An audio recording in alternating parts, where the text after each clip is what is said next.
Hello students, मैं हूं आपकी बायो टीचर शिवानी चक्रवर्ती और ग्रैप क्लासेस में आपका स्वागत है। आज हम जो लेके आए हैं आपके सामने लेक्चर वीडियो, वो होने वाला है बायोलॉजिकल क्लासिफिकेशन के नेक्स्ट टॉपिक पे। जैसा कि कल जो थी हमने बायोलॉजिकल क्लासिफिकेशन स्टार्ट कर दी हुई थी और हमारी प्रीवियस क्लासेस में जो आपने पढ़ा हुआ था वो था किंगडम पे। बेसिकली हमने बायोलॉजिकल क्लासिफिकेशन में टोटल कितने किंगडम्स होते हैं वो उस पर हमने बात किया हुआ था, और वो किंगडम्स 2, 3, 4, 5 एंड 6 किंगडम क्लासिफिकेशन था, जो कि हमने आपको बताया था पर्टिकुलर किसने कौन सा किंगडम दिया और किस सन में दिया, और उस किंगडम में एक्चुअली कितने किंगडम रखे गए। ठीक है, जिसमें से मैंने आपको बताया था कि जो 5 किंगडम क्लासिफिकेशन है R.H. विटेकर ने दिया था, उस किंगडम से रिलेटेड चीज़ें बहुत इंपॉर्टेंट रखती है, वो एक बहुत इंपॉर्टेंट पार्ट है, और उसी किंगडम को लेके हमको बायोलॉजिकल क्लासिफिकेशन के चैप्टर में आगे पढ़ाया जाता है। ठीक है, तो जैसा कि 5 किंगडम क्लासिफिकेशन में हमने आपको 5 किंगडम्स के नाम बताए थे, और वो 5 किंगडम्स में सबसे पहले जो अर्थ में आपके सबसे पहले अर्थ में जो आया था वो था आपका मोनेरा। ठीक है, मोनेरा जिसमें bacteria, cyanobacteria, blue green algae जिसे हम कहते हैं, और माइकोप्लाज्मा वगैरह को रखा जाता है। ठीक है, मोनेरा आया। मोनेरा के बाद प्रोटिस्टा आया। प्रोटिस्टा जिसमें हम प्रोटोजोअन, डाइनोफ्लैजिलेट्स वगैरह के बारे में पढ़ते हैं। प्रोटिस्टा के बाद हमको 3rd नंबर पे जो किंगडम मिलता है वो है आपका फंजाई यानी कवक, जहाँ पे हमको कवक की क्लासिफिकेशन यानी क्लासिफिकेशन ऑफ फंजाई भी पढ़ना है। ठीक है, और फंजाई के बाद उसके बाद जो क्लास था वो किंगडम था वो था हमारा प्लांटाई, जो कि एक बहुत ब्रॉड किंगडम है, बहुत बड़ा और लेंदी चैप्टर है। साथ ही साथ प्लांट के बाद जो लास्ट किंगडम था हमारा वो था एनिमल किंगडम। इस तरीके से 5 किंगडम क्लासिफिकेशन हो गए, जो कि हमें इस चैप्टर में स्टेप बाय स्टेप पढ़ना है। तो चलिए आइए सबसे पहले हम शुरू करते हैं अपना पहला किंगडम, जो कि होने वाला है आज का टॉपिक मोनेरा पे। तो सबसे पहले हम बात करेंगे पर्टिकुलर उस किंगडम के बारे में, उस किंगडम के कुछ कैरेक्टर्स यानी लक्षणों के बारे में बात करेंगे। उसके बाद हम उस किंगडम्स के एग्जाम्पल्स के बारे में पढ़ेंगे डिटेल में, उसके स्ट्रक्चर्स डायग्राम्स को लेते हुए। बेसिकली क्लासिफिकेशन में आपको बहुत ज़्यादा डायग्राम्स नहीं पढ़ने होते हैं, कुछ टॉपिक्स में आपको स्ट्रक्चर डायग्राम पढ़ने हैं। और इसमें आपका जो मोनेरा में हम बता दें तो मोनेरा में आपको बैक्टीरिया के बारे में पढ़ाया जाएगा, साथ ही साथ आपको साइनोबैक्टीरिया जिसको हम ब्लू ग्रीन एल्गी कहते हैं, माइकोप्लाज्मा, इन सब चीज़ों के बारे में आपको पढ़ाया जाता है किंगडम मोनेरा में। चलिए आइए बात कर लेते हैं। जैसा कि आप अपने वाइट बोर्ड में अपनी स्क्रीन पे देख सकते हैं कि हम आज के जो टॉपिक जिसके बारे में हम बात करने जा रहे हैं वो है किंगडम मोनेरा। क्या है किंगडम मोनेरा? अगर हम किंगडम मोनेरा की बात करते हैं तो हमें सबसे पहले अभी तक में सिर्फ एक ही चीज़ पता चली कि अर्थ में आने वाला सबसे पहला किंगडम कौन था, वो था मोनेरा। और दूसरी चीज़ हमें ये पता चली कि किंगडम मोनेरा में हम किन किन के बारे में पढ़ते हैं। हम बैक्टीरियाज के बारे में पढ़ते हैं, हम ब्लू ग्रीन एल्गी जिसको साइनोबैक्टीरिया कहते हैं यानी हिंदी में कहते हैं नीले हरे शैवाल, उसके बारे में पढ़ते हैं। दुनिया की सबसे छोटी कोशिका माइकोप्लाज्मा के बारे में पढ़ते हैं। तो इन सारी चीज़ों के बारे में हमें मोनेरा में पता चलता है। ठीक है, तो मोनेरा के बारे में हमें एक चीज़ और पता चल गई यहाँ पे कि मोनेरा प्रोकैरियोट्स होते हैं। मतलब इस किंगडम में पर्टिकुलर जितने भी ऑर्गेनिज्म होते हैं वो प्रोकैरियोटिक होते हैं। अब प्रोकैरियोटिक का मतलब क्या होता है? आप बचपन यानी जब से आपने साइंस पढ़ना शुरू किया है वही आपका बचपन है, तब से आप सेल्स का चैप्टर पढ़ रहे हो। अगर आपने नहीं पढ़ा है तो अपने क्लास 9th में भी सेल्स का चैप्टर पढ़ा है। सेल्स के चैप्टर में आपको बताए जाते हैं कि आपकी जो सेल्स होती है, जो आपकी बॉडी की बेसिक यूनिट होती है, आपकी लाइफ की इकाई होती है, वो बेसिकली 2 प्रकार की होती है, एक प्रोकैरियोटिक कोशिका और एक यूकैरियोटिक कोशिका, है ना। तो प्रोकैरियोटिक मतलब कि पर्टिकुलर कोई भी ऑर्गेनिज्म जो सिर्फ और सिर्फ सिंगल सेल से मिलके बने होते हैं, सिर्फ और सिर्फ उनका शरीर एक सेल से मिलके बना है, एक कोशिका से मिलके बना है। और यूकैरियोटिक का मतलब हुआ कि पर्टिकुलर ऑर्गेनिज्म जिसके शरीर में जो सेल्स हैं वो मल्टीपल्स हैं यानी इनफाइनाइट हैं, आप गिन नहीं सकते, है ना। ये आपके मेन डिफरेंस हो जाते हैं प्रोकैरियोटिक और यूकैरियोटिक। लेकिन अगर नाम से आप अंतर निकालो तो प्रोकैरियोटिक, प्रो मतलब होता है आधा अधूरा, कैरियोटिक मतलब होता है न्यूक्लियस। ऐसे सेल्स जिसके पास न्यूक्लियस का डेवलपमेंट नहीं है, न्यूक्लियस नहीं है, और ऐसे न्यूक्लियस जो डेवलप नहीं करते उनको न्यूक्लियोइड्स कहते हैं। बात आ रही है समझ में? ऐसे सेल्स जिनके पास न्यूक्लियस डेवलप नहीं होता, न्यूक्लियस के कोई पार्ट्स डेवलप नहीं होते, उनको हम न्यूक्लियोइड्स कहते हैं। और ऐसे सेल्स जिनके पास न्यूक्लियस अच्छा खासा डेवलप होता है वो प्रोकैरियोट्स नहीं होते, वो यूकैरियोट्स होते हैं। नाम से पता चल रहा है, वेल डेवलप्ड न्यूक्लियस। बात आ रही है समझ में? तो वही चीज़ हम बात कर रहे हैं कि जो किंगडम मोनेरा है, किंगडम मोनेरा में जितने भी आपको ऑर्गेनिज्म मिलेंगे, चाहे आप बैक्टीरिया पढ़ो, माइकोप्लाज्मा पढ़ो, ब्लू ग्रीन एल्गी पढ़ो, सब के सब प्रोकैरियोट्स हैं। मतलब सबकी बॉडी सिर्फ और सिर्फ सिंगल सेल की बनी हुई है। और अगर हम कह रहे हैं प्रोकैरियोट्स है, दैट मीन्स कि उनके पास न्यूक्लियस भी नहीं है, उनके सेल्स के पास न्यूक्लियस भी नहीं है। न्यूक्लियस नहीं है तो न्यूक्लियस के चारों पार्ट्स भी एब्सेंट होंगे। ऑब्वियसली सी बात है कि न्यूक्लियस नहीं है तो न्यूक्लियस के पार्ट्स भी नहीं होंगे। और जिनके पास न्यूक्लियस नहीं होता उनके पास क्या होता है? मैंने अभी थोड़ी देर पहले कहा न्यूक्लियोइड्स होता है। उनके पास क्या होता है? न्यूक्लियोइड्स होता है, जैसा कि यहाँ पे भी मैंने बताया हुआ है। चलिए, तो पहली चीज़ हमें क्या पता चला कि मोनेरा किंगडम के बारे में हम पढ़ रहे हैं। हमें पहली चीज़ यही पता चली कि मोनेरा जो है वो प्रोकैरियोट्स, ठीक है। साथ ही साथ प्रोकैरियोट्स मतलब यूनिसेलुलर है, यानी इनका शरीर या इस किंगडम में आने वाले सभी ऑर्गेनिज्म की बॉडी सिर्फ और सिर्फ एक कोशिका से मिलके बनी हुई है। और साथ ही साथ ये प्रिमिटिव होते हैं। प्रिमिटिव कहने का मतलब है प्राचीन, पुरानी, और पुरानी तो होगी, दुनिया में अर्थ में आने वाला सबसे पहला किंगडम रहा है ये, ठीक है। एग्जाम्पल्स में भी मैंने बताया है कि जैसे आप मान कह सकते हैं जैसे कि होता है बैक्टीरिया, माइकोप्लाज्मा और साइनोबैक्टीरिया। साइनोबैक्टीरिया को हम कहते हैं नीले हरे शैवाल, ठीक है। अब आगे बढ़ते हैं। आगे हम बात करते हैं इसके सेल वॉल की। सेल वॉल मतलब जिसको हम कहते हैं कोशिका भित्ति। तो हम मानते हैं कि जो किंगडम मोनेरा होते हैं उनके ऑर्गेनिज्म में कोशिका भित्ति पाया जाता है, सेल वॉल पाया जाता है। और मैं बता दूं इसमें से आपके कॉम्पिटिशनल क्वेश्चंस आते हैं 12th के बाद कि बैक्टीरियाज के या फिर माइकोप्लाज्मा के या फिर साइनोबैक्टीरिया के सेल वॉल किसके बने होते हैं। बात आ रही है समझ में? या मोनेरा किंगडम में जो ऑर्गेनिज्म होते हैं उनके सेल वॉल किसके बने होते हैं, ऐसे करके क्वेश्चंस आते हैं। तो सेल वॉल इनके जो है वो पेप्टाइडोग्लाइकॉन का बना हुआ है और म्यूरिन का बना हुआ है, ठीक है। सेलुलोज नहीं पाया जाता, सेलुलोज एब्सेंट होता है। बेसिकली सेल वॉल सेलुलोज से बना होता है, लेकिन बैक्टीरियाज के सेल वॉल सेलुलोज से बने नहीं होते हैं, म्यूरिन और पेप्टाइडोग्लाइकॉन के बने होते हैं। बात आ रही है समझ में? अब आपके दिमाग में ये आ रहा होगा कि मैम आप कंपटीशन का बता रही हैं, एकेडमिक का बताइए, हमारी क्लास तो एकेडमिक की है।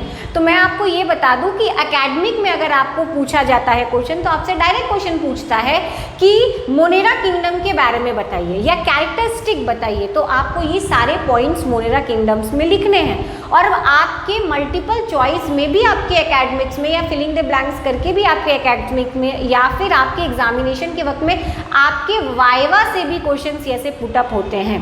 तो इसीलिए मैं आपको बता रही हूँ। साथ ही साथ आप अगर एकेडमिक्स अच्छे से पढ़ोगे, क्लास 11 12 अच्छे से पढ़ोगे तो आप कंपटीशन एक बार में ही क्रॉस कर लोगे, ठीक है। तो ये सारी चीज़ें ही होती हैं कि जब आप अभी से पढ़ना शुरू कर देते हो तो आगे चल के फिर से आपको पढ़ने की ज़रूरत नहीं होती, बस रिवीजन की ज़रूरत होती है, ठीक है ना। तो सेल वॉल हमें पता चल गया पेप्टाइडोग्लाइकॉन और म्यूरिन का बना हुआ होता है।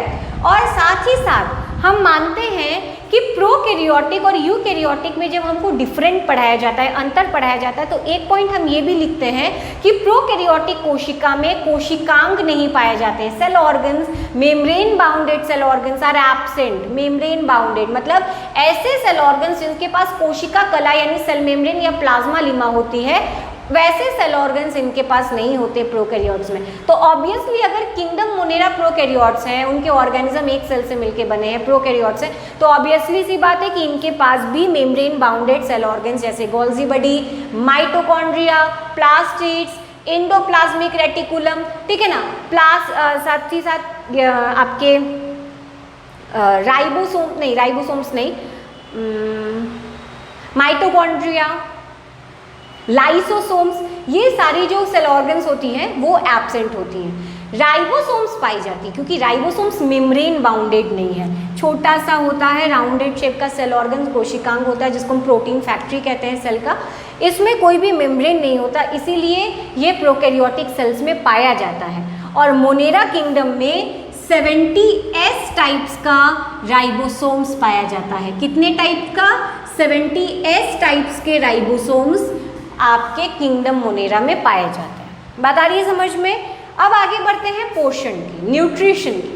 तो अगर न्यूट्रिशन की बात करें तो किंगडम मोनेरा में जो ऑर्गेनिज्म होते हैं वो सैप्रोफिटिक भी होते हैं, मतलब डेड गले सड़े चीज़ों को खा सकते हैं, फीड कर सकते हैं। पैरासिटिक होते हैं, यानी परजीवी जो आपका खाए आप ही का नुकसान करे, ठीक है। और कीमो ऑटोट्रॉपिक होते हैं। तो ये आपका न्यूट्रिशन हो गया किंगडम मोनेरा में, ठीक है। इसके बाद लोकोमोशन की बात करें, लोकोमोशन का मतलब होता है चलना फिरना, बॉडी मूवमेंट। तो हमारे पास तो हाथ पैर है मूवमेंट के लिए, इनके पास क्या होता है? तो इनके पास चाबुक जैसा, चाबुक मतलब विप लाइक स्ट्रक्चर जैसी संरचना होती है, स्ट्रक्चर होती है, जिसे हम कहते हैं फ्लैजिला। जैसे कि मैं अगर बता दूं यह बैक्टीरिया है तो आप देखते हो ऐसे करके धागे जैसा निकला होता है, चाबुक जैसा निकला होता है, उसे हम कहते हैं फ्लैजिला, जो फ्लैजिलीन प्रोटीन का बना होता है। कशाभिका शुद्ध हिंदी में हम फ्लैजिला को कहते हैं। तो फ्लैजिला किसका बना होता है? कशाभिका यानी फ्लैजिला फ्लैजिलीन प्रोटीन का बना होता है, जिससे ये बॉडी मूवमेंट, फूड कैप्चरिंग और शिकार का काम करता है। बात आ गया समझ में? ये हो गया लोकोमोशन। अब बात करते हैं डीएनए जेनेटिक मटेरियल की। तो इनकी डीएनए क्या होती है? नेकेड होती है। इनकी डीएनए क्या होती है? नेकेड होती है। जैसा कि हमने थोड़ी देर पहले भी कहा कि न्यूक्लियस इसमें एब्सेंट होता है, और न्यूक्लियस की जगह पे इनमें क्या पाया जाता है? न्यूक्लियोइड पाया जाता है। अब अगर बात करते हैं रिप्रोडक्शन यानी जनन की, जनन अपने समान संतान उत्पन्न करने की क्षमता को हम जनन कहते हैं, यानी development of news of spring. तो रिप्रोडक्शन कैसे करते हैं किंगडम मोनेरा के ऑर्गेनिज्म? तो कहते हैं कि इनमें गैमेट्स पाया नहीं जाता, ना मेल गैमेट्स ना फीमेल गैमेट्स। तो गैमेट्स अगर नहीं पाया जाएगा तो सेक्सुअल रिप्रोडक्शन ऑब्वियसली नहीं करेगा। तो कौन सा रिप्रोडक्शन करेगा? एसेक्सुअल रिप्रोडक्शन, दैट इज अलैंगिक जनन करते हैं किंगडम मोनेरा के ऑर्गेनिज्म। कैसा मेथड्स करते हैं? एसेक्सुअल मेथड्स अप्लाई करते हैं, ठीक। साथ ही साथ एक इंपॉर्टेंट फीचर्स में आप ये देख सकते हो कि जो किंगडम मोनेरा के ऑर्गेनिज्म होते हैं, बैक्टीरिया, साइनोबैक्टीरिया, ये सारी चीज़ें, ये सब नाइट्रोजन स्थिरीकरण का काम करते हैं। दैट मीन नाइट्रोजन फिक्सेशन का भी काम करते हैं। क्या काम करते हैं? नाइट्रोजन फिक्सेशन का भी काम करते हैं। बात आ रही है समझ में? तो ये बात होगी हमारी किंगडम मोनेरा की। अब हम बात करते हैं किंगडम मोनेरा के पर्टिकुलर एग्जाम्पल्स की, क्योंकि मैंने क्या बोला कि हमें पांचों किंगडम्स के बारे में अब डिटेल में पढ़ना है। पर्टिकुलर सबसे पहले हमें सब सारे किंगडम्स के कैरेक्टर्स के बारे में पढ़ना है, जैसे अभी हमने मोनेरा किंगडम पढ़ा। उसके बाद जब हम कैरेक्टर्स पढ़ लेंगे तो उसके बाद हम उस किंगडम के पर्टिकुलर एग्जाम्पल्स के बारे में पढ़ेंगे। अब जैसे कि मैंने बोला कि मोनेरा में हमें बैक्टीरिया, साइनोबैक्टीरिया, माइकोप्लाज्मा के बारे में पढ़ना है, तो सबसे पहले हम शुरुआत करेंगे अभी बैक्टीरिया के बारे में, ठीक है।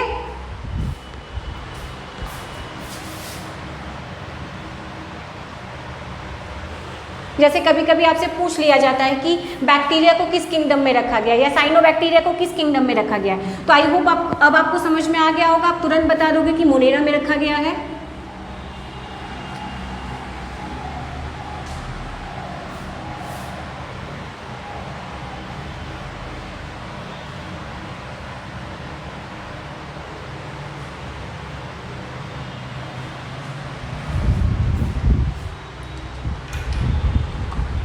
चले आए बैक्टीरिया के बारे में पढ़ लेते हैं।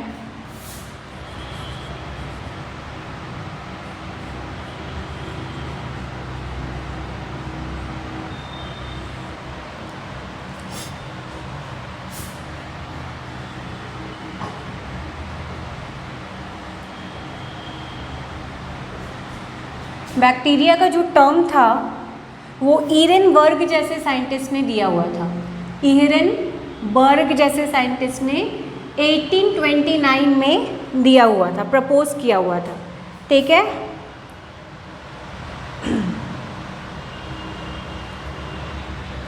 लेकिन अगर हम डिस्कवरी की बात करें तो बैक्टीरिया की डिस्कवरी एंटोन वॉन लीवेनहॉक जैसे साइंटिस्ट ने की थी, जिसको माइक्रोस्कोपी के फादर और बैक्टीरियोलॉजी के भी फादर माने जाते हैं, ठीक है ना, लीवेनहॉक, ठीक है। 1675 में दिया। और इन्होंने कहाँ खोजा बैक्टीरिया को, कहाँ देखा? बरसात के पानी में और दांत के गम्स में, ठीक है।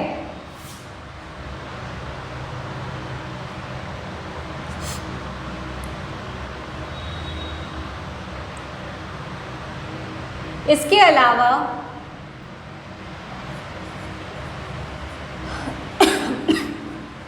रॉबर्ट हुक जैसे साइंटिस्ट ने, नहीं, लुईस पाश्चर जैसे साइंटिस्ट ने, लुईस पाश्चर जैसे साइंटिस्ट ने ये बताया कि बैक्टीरिया फर्मेंटेशन कर सकते हैं, ठीक है ना, बैक्टीरिया फर्मेंटेशन कर सकते हैं।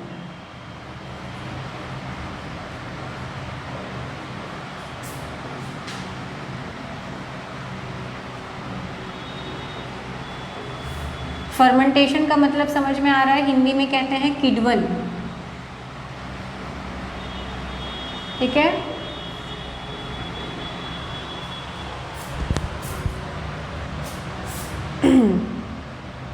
लोकेशन की बात करें अगर बैक्टीरिया की, तो बैक्टीरिया एक ऐसी ऑर्गेनिज्म है जो हर जगह मौजूद है, एयर में भी, वाटर में भी और एज वेल एज लैंड में भी, ठीक है। अगर आप टेम्परेचर की बात करो कि कितने से कितने टेम्परेचर तक ये सर्वाइव कर सकता है, तो 78 डिग्री सेंटीग्रेड से लेकर -190 डिग्री सेंटीग्रेड के टेम्परेचर तक ये सर्वाइव कर सकता है, ठीक है।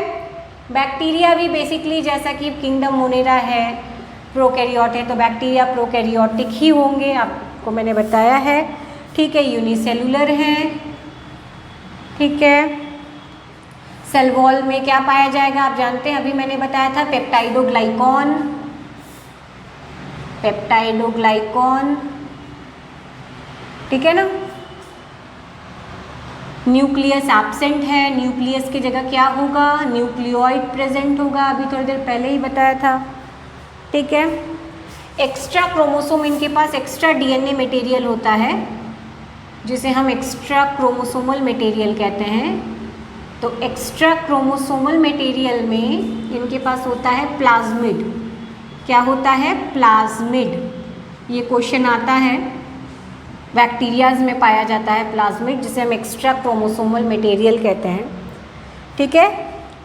Cell membrane bounded cell organs absent, आपको पता ही है, मेम्ब्रेन बाउंडेड सेल ऑर्गन्स जैसे कि माइटोकॉन्ड्रिया, ठीक है ना, Golgi body, plastids, endoplasmic reticulum, ये सब क्या होते हैं, एब्सेंट होते हैं। बट राइबोसोम्स जो होते हैं प्रेजेंट होते हैं, राइबोसोम्स प्रेजेंट्स होते हैं, वो भी कौन से टाइप्स के, 70S टाइप्स के राइबोसोम्स इनमें प्रेजेंट्स होते हैं।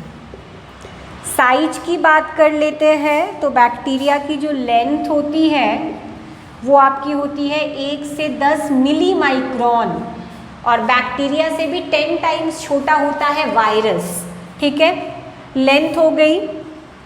और इसकी विड्थ की बात कर ले तो विड्थ इसका हो गया 0.7 टू 1.5 मिली माइक्रोन, है ना, ये आपका हो गया साइज। चलिए आइए फिर एक बार बात कर लेते हैं। हम बात कर रहे हैं किंगडम मोनेरा के फर्स्ट एग्जाम्पल की, बैक्टीरिया की, और हमने पढ़ा कि बैक्टीरिया की स्टडी को सबसे पहले तो हम क्या कहते हैं, बैक्टीरियोलॉजी कहते हैं। मतलब आज की डेट में मैं आपको बैक्टीरियोलॉजी पढ़ा रही हूँ, जब तक मैं बैक्टीरिया पढ़ाऊँगी तब तक आप कह सकते हो बैक्टीरियोलॉजी जैसा टॉपिक चल रहा है, ठीक है। जिसके फादर एंटोनियो वॉन लीवेनहॉक को कहा जाता है, जो कि बहुत इंपॉर्टेंट क्वेश्चन। इन्होंने सबसे पहले माइक्रोस्कोप में की मदद से बैक्टीरिया को देखा और इन्होंने बरसात के पानी और दांत के गम्स में बैक्टीरिया की खोज की। रॉबर्ट कोच जैसे साइंटिस्ट ने कहा कि बैक्टीरिया टीबी जैसा बीमारी पैदा करता है, ट्यूबरकुलोसिस जैसा बीमारी पैदा करता है। साथ ही साथ लुईस पाश्चर जैसे साइंटिस्ट ने बोला कि बैक्टीरिया में एक अच्छा कैरेक्टर ये है कि वो फर्मेंटेशन करना जानता है। दूध की कई सारी वैरायटी हमको बैक्टीरिया की मदद से मिलती है। जो आज के टाइम पे आपकी जो लेदर की इंडस्ट्री चल रही है, मिल्क की इंडस्ट्री चल रही है, मेडिसिन की इंडस्ट्री चल रही है, अल्कोहल की इंडस्ट्री चल रही है, इन सब के पीछे किसका रोल आपको मिलता है, इंपॉर्टेंट रोल किसका प्ले है, वो है बैक्टीरिया की। तो बैक्टीरिया आपके लिए हार्मफुल भी होते हैं और बैक्टीरिया आपके लिए यूजफुल भी होते हैं। ठीक, आगे बढ़ते हैं। बैक्टीरिया का जो टर्म्स है, बैक्टीरिया नाम जिसको एनिमाक्यूल कहा गया, सबसे पहले क्या कहा गया, एनिमाक्यूल। वो नाम देने वाले जो साइंटिस्ट थे उनका नाम था एरेनबर्ग। एरेनबर्ग जैसे साइंटिस्ट ने 1829 में बैक्टीरिया का नाम एनिमाक्यूल रखा था। ये भी क्वेश्चन कॉम्पिटिशनल है, आपसे पूछा जाता है। आगे बढ़ते हैं, लोकेशन की बात करें तो जीवाणु कहीं भी अवेलेबल है, एयर, वाटर, लैंड, हर जगह मौजूद है, ठीक है। साथ ही साथ अगर हम टेम्परेचर की बात करें कि कितने से कितने टेम्परेचर तक बैक्टीरिया सर्वाइव कर सकते हैं, तो जैसा कि आप देख सकते हैं 78 डिग्री सेंटीग्रेड से -190 डिग्री सेंटीग्रेड तक बैक्टीरिया जो है इजीली सर्वाइव कर सकते हैं। साथ ही साथ किंगडम मोनेरा के कैरेक्टर ऑब्वियसली उनके बच्चों में आएगा ही, उनके एग्जाम्पल्स में दिखेगा ही। तो अगर किंगडम मोनेरा प्रोकैरियोट्स है, यूनिसेलुलर है, सेल वॉल उनकी पेप्टाइडोग्लाइकॉन की है, न्यूक्लियस उनमें नहीं पाया जाता, न्यूक्लियोइड पाया जाता है, तो बैक्टीरिया में या माइकोप्लाज्मा में या साइनोबैक्टीरिया में भी आपको ये सारे कैरेक्टर्स फ्री ऑफ कॉस्ट देखने को मिल जाएंगे। राइबोसोम्स की बात करें, ये भी क्वेश्चन आता है, 70S टाइप्स के राइबोसोम्स देखने को मिलते हैं। मेम्ब्रेन बाउंडेड सेल ऑर्गन्स जैसे Golgi body, mitochondria, endoplasmic reticulum, lysosomes, ये सब एब्सेंट्स होते हैं, ठीक है, बट राइबोसोम्स प्रेजेंट होते हैं क्योंकि वो मेम्ब्रेन बाउंडेड सेल ऑर्गन्स नहीं है। साइज की बात कर ले तो बैक्टीरिया की साइज में लेंथ जो होती है वो 1 to 10 मिली माइक्रोन होती है और विड्थ जो होती है वो 0.7 to 1.5 मिली माइक्रोन होती है।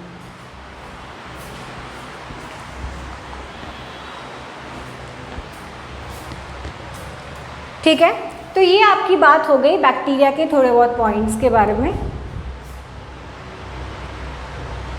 आगे हम शेप के बारे में देख लेते हैं कि बैक्टीरिया किस किस शेप में पाए जाते हैं।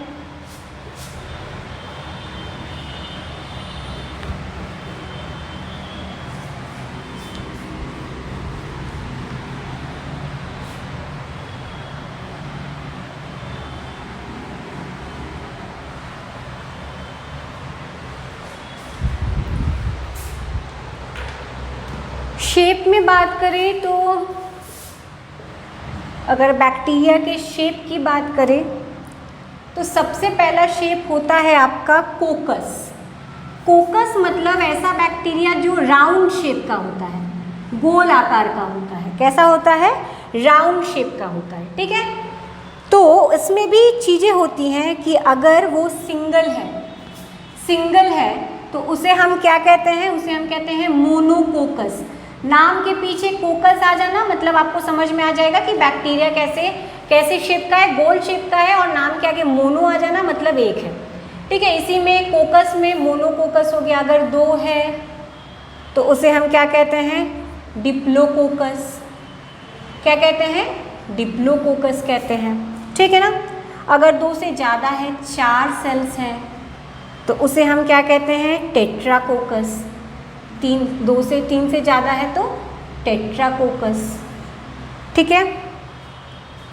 अगर चेन में है, ऐसे ऐसे करके चेन में है, तो उसे हम कहते हैं स्ट्रेप्टोकोकस। क्या कहते हैं? स्ट्रेप्टोकोकस। बात आ रही है समझ में? और अगर पूरी शीट में है, ऐसे ऐसे ऐसे करके शीट बनी हुई है, तो उसे हम कहते हैं स्टेफाइलोकोकस। क्या कहते हैं? स्टेफाइलोकोकस। बता रही है समझ में? और कुछ लोग तो क्यूब में होते हैं, ऐसे करके क्यूब में होते हैं, ठीक है ना। क्यूब के फॉर्म में उसको हम यानी 8 सेल्स के ग्रुप्स में उसे हम कहते हैं सार्किनी, सार्किना कहते हैं। बता रही है समझ में? ऐसे ही दूसरा जो होता है बैक्टीरिया का शेप, वो डंडे जैसा होता है, जिसको बेसिलस कहते हैं। डंडा मतलब रॉड, ऐसा, ठीक है ना। एज यूजुअल ऐसे ही अगर सिंगल है तो उसे मोनोबेसिलस कहेंगे, सेम, बस नाम चेंज हो गया, मोनोबेसिलस कहेंगे। अगर डबल है तो उसे डिप्लोबेसिलस कहेंगे। वैसा ही कुछ आपको देखने को मिलेगा, ठीक है ना। है और चेन में है तो हम उसे स्ट्रेप्टोबेसिलस कहेंगे। सेम वैसे ही है, स्ट्रेप्टोबेसिलस कहेंगे, ठीक है ना। यही सारी चीज़ें होती हैं। इसके बाद तीसरा जो शेप है वो स्पाइरलम शेप होता है, मतलब नागिन के शेप का, हेलिकल जैसा स्ट्रक्चर, ठीक है ना। हेलिकल जैसा स्ट्रक्चर आप कह सकते हो, ट्विस्टेड ऐसे करके, ठीक, स्पाइरलम कहते हैं। एग्जाम्पल में भी आप स्पाइरलम को ही ले सकते हो, स्पाइरलम को ही एग्जाम्पल में ले सकते हो, ठीक है। चौथा है स्पेशल टाइप का सेल जिसे हम कॉमा शेप कहते हैं। क्या कहते हैं? कॉमा शेप, ठीक है ना, कॉमा। खास करके इसमें एक क्वेश्चन भी आता है विब्रियो कोलेरी। विब्रियो कोलेरी जैसा बैक्टीरिया किस शेप में होता है? कॉमा शेप में होता है, जो हैजा, कोलेरा मतलब होता है हैजा, हैजा पैदा करता है, हैजा जैसा रोग पैदा करता है, कॉज करता है। ठीक है, तो ये आपका क्या हो गया, हम बात कर रहे हैं शेप की। तो शेप में जैसा कि हमने क्या आपको बताया कि बैक्टीरिया कई शेप के होते हैं। जैसे सबसे पहला जो शेप है वो है राउंड शेप, गोल आकार का। तो जो गोल आकार के बैक्टीरिया होते हैं उनके नाम के पीछे आपको क्या मिल जाएगा? कोकस। कभी भी किसी का ब्लड रिपोर्ट देख रहे हो, अगर उसको बैक्टीरियल इन्फेक्शन हुआ है तो आप ज़रूर देखोगे कि रिपोर्ट में कहीं ना कहीं ऐसा कोकस लिखा होगा, स्ट्रेप्टोकोकस या डिप्लोकोकस। तो आप समझ जाओगे अरे ये तो बैक्टीरिया है। चूंकि कोकस है तो आप समझ जाओगे अरे ये तो राउंड बैक्टीरिया है। और डिप्लो होगा, स्ट्रेप्टो होगा तो उससे समझ जाओगे कि अगर मोनो है तो सिंगल है, अगर दो है तो डिप्लोकोकस है, अगर चेन के फॉर्म 3 से ज़्यादा है तो टेट्राकोकस है, अगर चेन के फॉर्म में है तो स्ट्रेप्टोकोकस है, अगर क्यूबॉइड फॉर्म में है तो सार्किना है, जैसा कि मैंने अभी बताया। उसी तरीके से अगर डंडे जैसा बैक्टीरिया तो नाम के पीछे बेसिलस आ जाता है। सिंगल है तो मोनोबेसिलस, डबल है तो डिप्लोबेसिलस, चेन में है तो स्ट्रेप्टोबेसिलस। ठीक है ना। तीसरा है धागे जैसा, स्पाइरलम जैसा स्ट्रक्चर। स्पाइरलम जैसे स्ट्रक्चर में स्पाइरोलियम जैसा एग्जाम्पल हमने बताया, स्पाइरोलिनम। विब्रियो स्पेशल टाइप्स का बैक्टीरिया होता है जिसका शेप कॉमा के आकार का होता है, जो एक प्रकार का रोग पैदा करता है, विब्रियो कोलेरी, जिसे हम हिंदी में हैजा कहते हैं। ठीक है।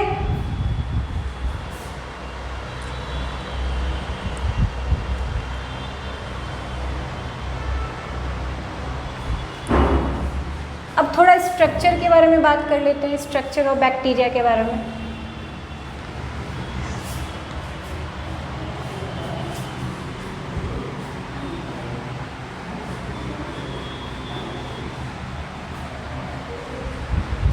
स्ट्रक्चर ऑफ बैक्टीरिया के बारे में बात कर ले तो स्ट्रक्चर ऑफ बैक्टीरिया, ठीक है ना, हम स्ट्रक्चर बना भी देते हैं। ये आपका बैक्टीरिया हो गया, ठीक है, ये बैक्टीरिया हो गया, बैक्टीरिया की सेल बना रही हूँ, ठीक है। ये आप डबल लेयर कर लीजिए। बाहर वाला आपका बैक्टीरिया का क्या हो गया? सेल वॉल हो गया, जो किसका बना था? मैंने अभी कहा था आपको, पेप्टाइडोग्लाइकॉन का, ठीक है, और म्यूरिन का। ठीक, अंदर वाला ये क्या हो गया? प्लाज्मा मेम्ब्रेन हो गया। क्या हो गया? प्लाज्मा मेम्ब्रेन हो गया। ठीक है। इसके बाद आप क्या करोगे? अंदर चले जाते हो, अंदर हम पानी डाल देते हैं, यानी साइटोप्लाज्म। साइटो मतलब होता है सेल, प्लाज्म मतलब होता है फ्लूइड। सेल के फ्लूइड को, यानी बैक्टीरिया के सेल फ्लूइड, ऐसे नॉर्मली सेल के फ्लूइड को साइटोप्लाज्म कहते हैं। तो बैक्टीरिया भी तो सेल है, एक सेल से भले ही मिलके बनी है, भले ही कई सेल से नहीं मिलके बनी है, लेकिन सेल तो है। तो ये क्या हो गया? साइटोप्लाज्म, है ना।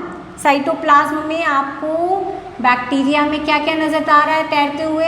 70S टाइप्स का राइबोसोम्स। क्या नजर आ गया आपको? 70S टाइप्स का राइबोसोम्स नजर आ गया।